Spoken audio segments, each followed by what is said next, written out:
Hello YouTube, I have a review here.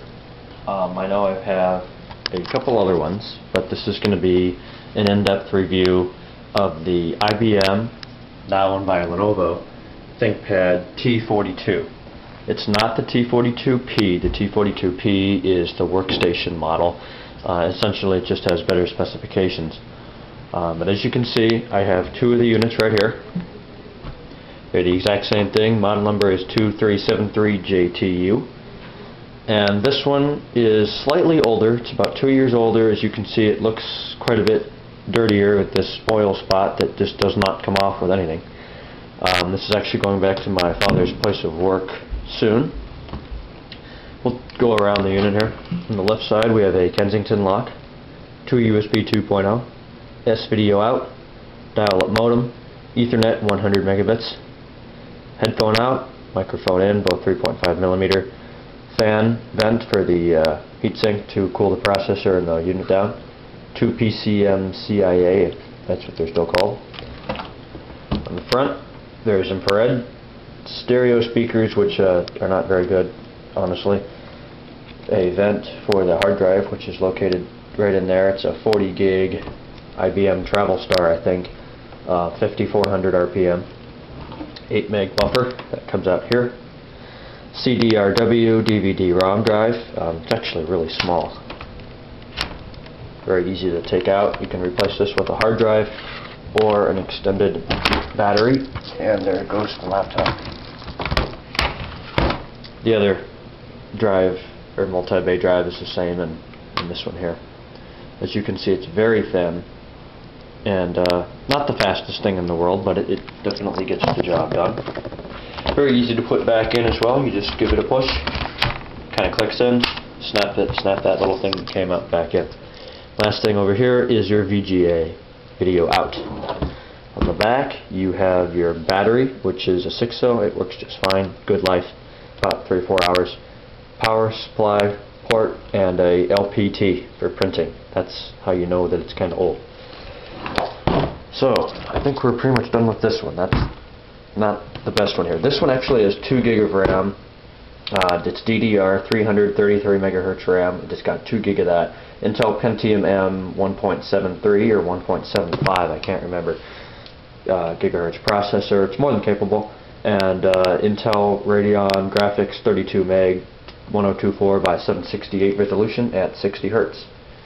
So we'll come over to this one, same on the outside, and we'll use this one to open up because it's just a little cleaner. So it definitely has the Lenovo build quality, or back in these days IBM build quality. It's got the Intel Pentium sticker here. IBM ThinkPad has the signature track point, I guess that's what you call it. It's got the touchpad, 2 buttons here, and then this is your scroll button. You hold that down, move that up and down to scroll. Access IBM, which gives you your ThinkVantage software, volume down, volume up, volume mute, and your power button. I always like to show you guys the power pack in a review. Sometimes they give you a really nice small laptop, somewhat like this. I mean, this is light, this is not a heavy machine. And then they give you a big old honkin' power brick. Well, this actually isn't too big. As you can see, this is the legitimate one that came with this notebook from IBM several years ago, back in 2006. It comes with this Velcro that goes around it, and if you undo that, you can see that the brick is actually not that large. I'll set it on top of the keyboard here. It's smaller than HP's Pavilion. It is a bit larger than Lenovo's recent Z-Series or T-Series power brick, but it's definitely okay. The power cord is not grounded or polarized, which makes it easy to plug in either way in pretty much any United States electrical port. This is the end that fits really only into the T-Series. It will not fit on my Z-Series. I have a Z61T. Also here on the front it says T42. We have the little moon for when it's sleeping, the battery light, the Z, which means that it is powered up, hard drive, disk, light, cap locks, light, scroll lock, and unlock, and then your wireless thing. One thing to note, there's no physical switch to turn on and off the wireless on this computer. So that might be a downfall if you want to turn it off. to save some battery power. We'll turn it up, take a look at the BIOS. Notice it does have a ThinkLight up there. Here's the BIOS. We hit F1 or the Access IBM button to get into that. It is a Phoenix BIOS, and this is the latest BIOS version, 3.23. It was updated June 18th, 2007, and this is the latest revision from Lenovo.com. Okay, so it's 1.70 gigahertz, 1024 meg of RAM, which is about a gig. It's really nice BIOS. You can control a lot of stuff here. You can clock the processor. As you can see, I just keep it on maximum performance. Ready, safe. It's got all of this really nice stuff here that you can change. F10 exit. Yes, and I am actually dual booting on this 40 gig drive. Windows 7 Ultimate Release Candidate 1 32-bit and Windows XP Professional Service Pack 3 32-bit. Probably seen XP a number of times, so here we are with Windows 7. This is the PC that actually had 2 gig of RAM. I had to swap it into this one. That's the one my dad needs to take to work for a project. So when I get this back in a couple months, I'm going to take the 2 gig out of this and put it in here. This is going to run a lot better with 2 gig of RAM with Windows 7 than it is with 1 gig. Boot time definitely is not bad. It is definitely utilizing the disk, as you can see, that light there. Reading the video card, definitely fast enough. You know, I don't really consider myself a power user, but I do want snappy performance. Excuse me, and I could definitely get along with this. Runs Microsoft Office 2007 Enterprise just fine. Obviously Aero does not work with a 32 meg graphics card and a low-end Intel chipset, but it is more than capable of running Windows once it logs in. It's really thin, it's light, it's quick, it's got active protection system, so I probably just spun the drive out. When you move it, it stops reading and writing from the disk momentarily. So if you drop it or move it around or give it a sudden vibration, you will not damage the head on the disk. So here we are, usable copy of Windows.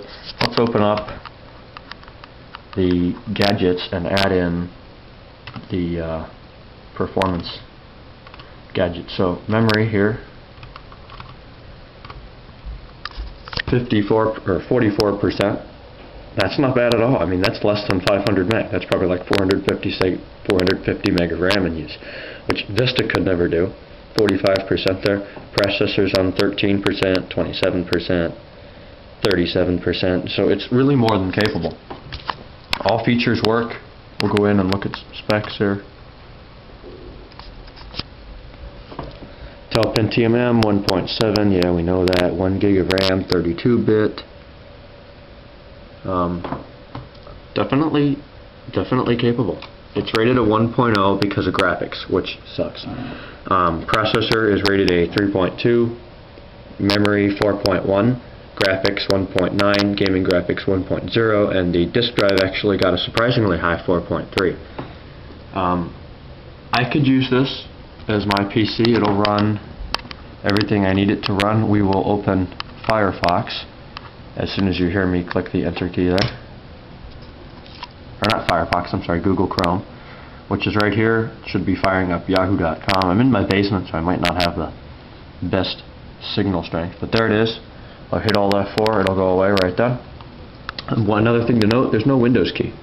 So I downloaded Lenovo's keyboard customizer, and I just hit the left control key for the Windows flag now. But that definitely works. If you want to turn on the ThinkLight up here, hit Functions and Page Up, and then you get a light that'll shine down on the keyboard, which is really nice. Not as nice as Apple's way to do it, but it works. We will now open Microsoft Word, see how that goes.